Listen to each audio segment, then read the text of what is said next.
আজকে আমাদের অনেকদিন পরে কিন্তু কই মাছ কিনেছি। আর এই কই মাছটা আমরা অনেক আগে খেয়েছিলাম, সেটা হলো রমজান মাসে খেয়েছিলাম, তারপর থেকে আর কেনা হয়নি। তো আজকে কিন্তু কই মাছ কিনে নিয়ে আসা হয়েছে, অনেক জীবিত আছে কই মাছগুলো।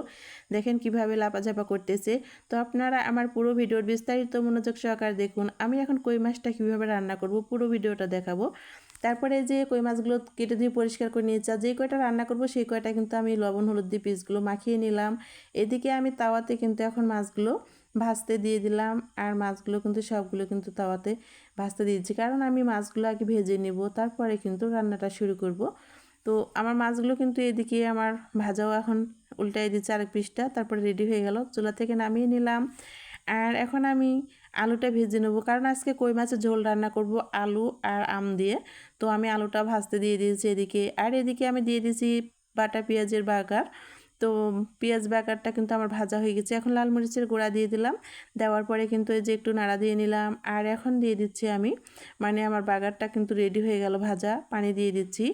এরপরে আমি এখন এই যে 2 পিস আম কেটে রেখেছি, আর আমটা দিয়ে দেবো, যেহেতু আলু আর আম দিয়ে মাছের ঝোল রান্না হবে, তা আম দিয়ে দিলাম। তারপরে এখন আমি ভেজে রাখা আলুগুলো দিয়ে দেবো।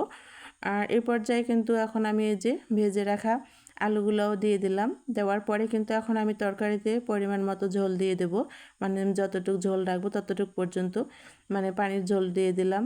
আর দেওয়ার পরে এখন এই যে একটু নাড়া দিয়ে নিলাম, আর এখন আমার ভেজে রাখা মাছগুলো দিয়ে দিচ্ছি।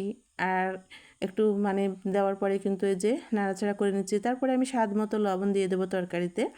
এরপরে কিন্তু আমি এখন তরকারিতে স্বাদ মতো লবণ দিয়ে দিলাম।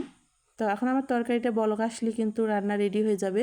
তো আজকে কই মাছ আমার আলু দিয়ে আম দিয়ে কিন্তু পাতলা ঝোল রান্না হচ্ছে, খেতে না অনেক ভালো। আর তরকারিটা আমার টকবক করে বলক চলে আসছে, এখন আমি চুলা থেকে নামিয়ে নিলাম।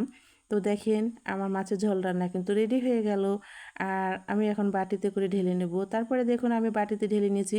তো আম দিয়ে আর আলু দিয়ে কই মাছের ঝোলটাও জাস্ট ওয়াও হয়েছে, খেতে না অনেক বেশি মজা লাগবে। তো আমার রান্নাটা ভালো লাগলে আপনারা অবশ্যই লাইক